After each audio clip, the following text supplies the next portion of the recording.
Les invités du Cercle Pierre d'Or, l'excellence immobilière. Ces professionnels construisent l'immobilier d'aujourd'hui et de demain.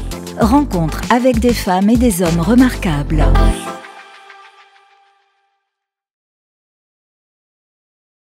Bonjour et bienvenue, vous êtes sur imoweek.fr pour un nouvel épisode du Cercle des Pierres d'Or qui invite aujourd'hui Laurence Desmazières, présidente chez Ikawood. Bonjour, merci d'être avec nous. Bonjour, merci de m'accueillir. C'est un grand plaisir de vous avoir. Alors on va évoquer évidemment le marché avec vous, les projets de Ikawood et puis on parlera évidemment de votre nomination aux Pierres d'Or 2025. Alors, comment, Laurence, est-ce que vous dresseriez l'état des lieux du marché immobilier bas carbone à l'issue de ce premier trimestre 2025 ? Alors, le marché bas carbone, c'est un marché dont on parle beaucoup. On parle beaucoup de bas carbone en immobilier. Mais quand on regarde les chiffres et les statistiques, on se rend compte que beaucoup en parlent et peu le font vraiment jusqu'au bout et surtout peu ne font que ça. On a évidemment le contexte de marché qui est pas forcément extrêmement favorable à notre industrie. On traverse une des plus grosses crises immobilières que l'industrie ait connues ces 20 dernières années, et encore, je pense qu'en disant 20, je suis peut-être un peu sur la partie basse. Mais ce qui est vrai, c'est que quand on regarde l'offre disponible aujourd'hui bas carbone, et pour ça, le label BBCA, donc l'association du bâtiment bas carbone, est un bon marqueur de cette offre bas carbone. On voit que, notamment dans le marché des bureaux, en plus de 10 000 m², il n'y a aujourd'hui que 3 projets qui sont disponibles à la commercialisation et qui sont BBCA excellent, donc le plus haut niveau d'exigence en matière d'empreinte carbone en immobilier de bureau. Et donc, finalement, on se rend compte que par rapport aux 55 millions de mètres carrés d'offres disponibles et de stock de bureaux en Île-de-France, c'est extrêmement peu. Et donc, je pense que le marché du bas carbone, on est encore au tout début et qu'on a vocation à le voir grandir dans les années à venir. Alors pour resituer justement Ikawood est un fonds géré par Icamap, une société de gestion immobilière européenne indépendante spécialisée dans la création de valeur dans l'immobilier bas carbone. Justement, vous avez levé 750 millions d'euros de capitaux propres auprès de 12 investisseurs institutionnels et family office, dont notamment Ivanhoé Cambridge et la Caisse de dépôt du Québec. Alors, quel bilan vous tirez pour Ikawood sur les projets et les investissements réalisés depuis le début de l'année ? Alors depuis le début de l'année, donc nous, Ikawood, juste pour resituer, on a 7 projets, c'est 350 000 m² de projets qui sont à différents stades de développement, certains qui sont en train d'être livrés. On a eu la chance d'accueillir le président de la République à la fin de l'année dernière pour l'inauguration d'Arboretum, qui est aujourd'hui le plus grand campus de bureaux bas carbone dans le monde, et d'autres projets qui sont encore en gestation et pour lesquels on n'a pas encore lancé les travaux. Début 2025, pour moi, pour Ikawood, c'est le marqueur de la supériorité du bas carbone en matière de demande des utilisateurs de bureaux. On voit qu'il y a une grosse remise en question de la RE 2020. On voit également qu'avec ce qui se passe aux États-Unis, le contexte géopolitique, le contexte macroéconomique, on pourrait se poser la question de savoir si oui, le bas carbone va être abandonné purement et simplement par l'industrie. Et en fait, on voit que côté demande, les entreprises qui sont quand même à l'origine de la valeur créée par l'immobilier, et nous on fait des bureaux, donc l'immobilier de bureau évidemment, on voit que les grandes entreprises plébiscitent le bas carbone et favorisent les projets qui leur permettent à elles de s'inscrire dans une trajectoire de décarbonation pour leur propre activité. Et donc c'est ce qu'on voit aujourd'hui avec nos projets qui ont connu des grands succès locatifs, certains qui sont pas encore de notoriété publique, mais qu'on pourra annoncer cette année. Et donc pour moi, le bas carbone aujourd'hui, c'est d'abord et avant tout drivé par la demande des utilisateurs.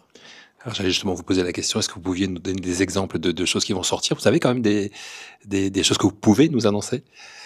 On a notamment un immeuble à La Défense qui s'appelle CB3, qu'on a acheté fin 2022 et dont on s'apprête à lancer les travaux. D'ailleurs, là, on a déjà lancé les travaux de curage et de dépose de la façade pour l'immeuble. On connaît avec cet immeuble un succès locatif dont on pourra parler plus en détail. Je reviendrai vous voir quand on pourra en parler plus en détail, mais qui sera un marqueur pour la Défense, pour le bureau à Paris et en Île-de-France. Vous avez évoqué Arboretum tout à l'heure. On en est où au niveau de Arboretum? Parce qu'on entend dire beaucoup de choses sur Arboretum. Alors Arboretum, c'est un projet dont on a beaucoup parlé et ça fait maintenant plusieurs années qu'on en parle beaucoup parce que c'est un projet qui, par nature, est différent. Et donc, dès qu'on est différent, dès qu'on fait quelque chose qui sort de l'ordinaire, on en parle. On avait fait un chouette reportage, un très beau reportage au moment du lancement d'Arboretum pour Imo Week. Et aujourd'hui, donc voilà, on se dit, mais ça se remplit pas Arboretum? Alors Arboretum, ça se remplit. Ça se remplit. On a signé plusieurs baux depuis le début de l'année. On n'a pas communiqué dessus de façon proactive et on le fera en temps et en heure dans l'année. Mais ça se remplit. On a aujourd'hui plus de 1000 personnes qui vont venir à Arboretum travailler tous les jours.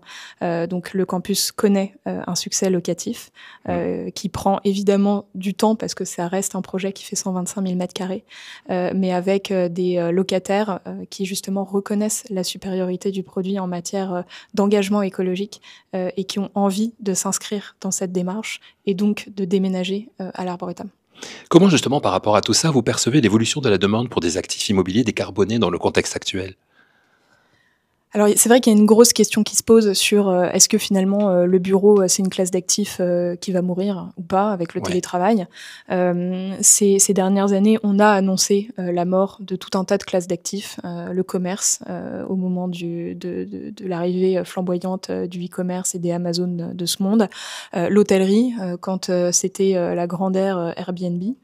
Et puis en fait, on voit que ces classes d'actifs sont résilientes, certes.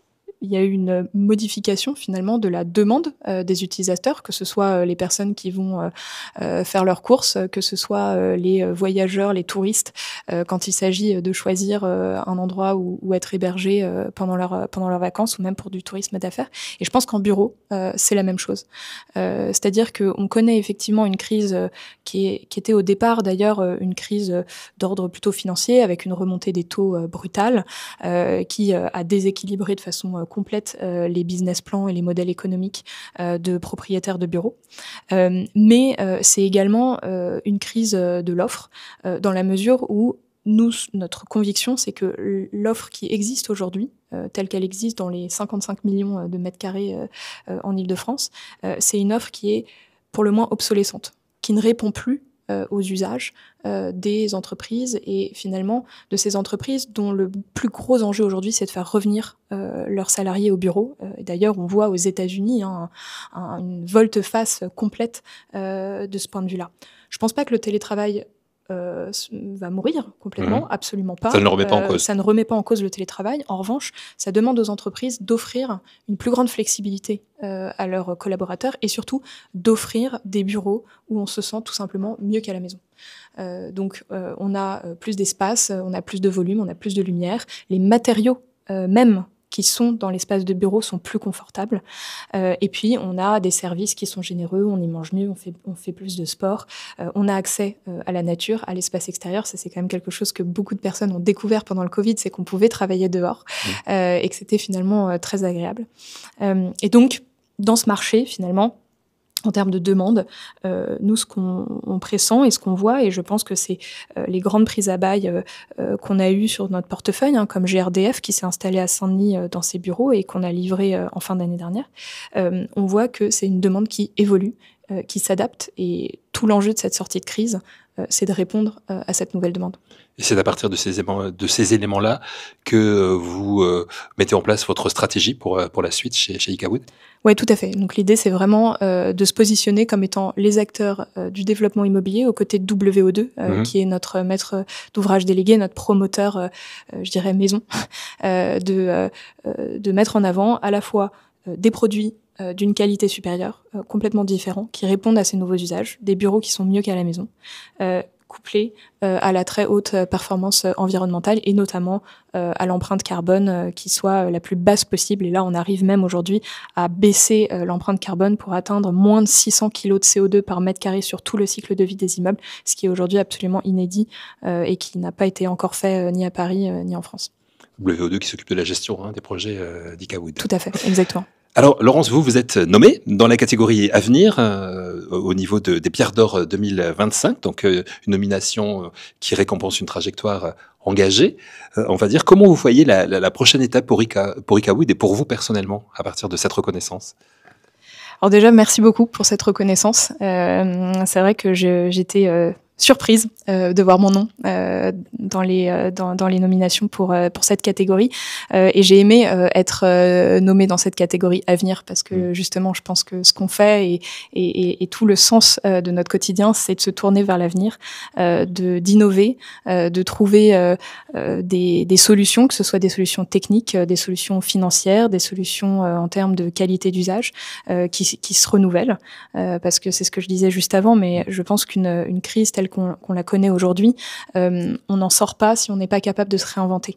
Et c'est toujours dans ces moments-là, des moments qui sont compliqués, où finalement le cadre devient extrêmement restreint, qu'on peut favoriser la créativité, l'innovation et le fait de casser les codes. Donc l'avenir d'Icawood, c'est de continuer à le faire, de continuer à développer ces projets en gardant cette ligne de conduite, en gardant le bas carbone comme point de repère et comme phare dans ces moments troublés que connaît l'activité.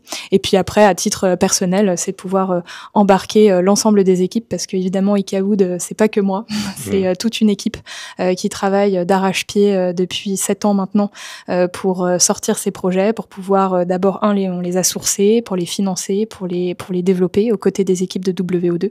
Et donc, c'est de continuer à embarquer l'équipe pour pouvoir développer parmi les plus beaux projets de Paris et de sa région. Se réinventer, c'est le défi majeur aujourd'hui pour conjuguer rentabilité et respect des objectifs de transition énergétique? Je pense que c'est effectivement le fait, de se réinventer et puis aussi de rester engagé et de pas dévier de sa trajectoire, parce que c'est extrêmement facile, en fait, tous les jours, on passe, moi, ce que j'entends toute la journée, c'est « non, mais ça, c'est pas possible ». Ça, c'est pas possible, et puis ça, c'est pas possible. Ça, vous l'entendez pas, finalement. Ça, vous l'entendez, mais vous avez pas envie de l'entendre. Et ça fonctionnera pas.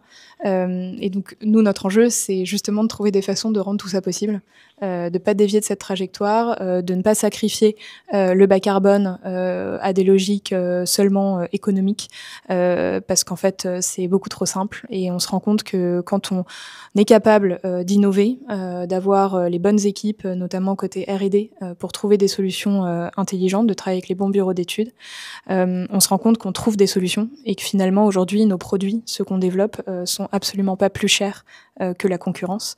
Et c'est vrai, quand on est investisseur, c'est quand même tout l'enjeu, hein, c'est de trouver un équilibre et un modèle économique qui fonctionne. Et ça, aujourd'hui, on y arrive en développant des produits qui sont ultra bas carbone, en bois massif, mais qui coûtent pas plus cher à développer que si ça avait été des projets plus traditionnels. C'est tout cela qui vous passionne, qui vous donne envie de vous lever le matin?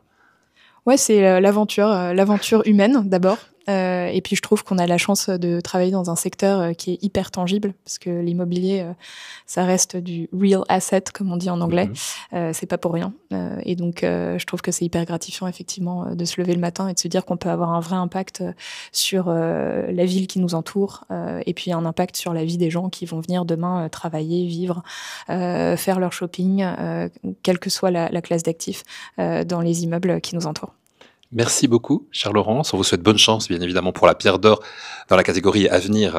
Les résultats, ce sera le 25 juin prochain. Merci d'avoir accepté notre invitation. Merci à vous. Et on vous souhaite le meilleur pour la suite, bien évidemment. Merci à vous d'avoir suivi cette émission que vous retrouvez sur imoweek.fr.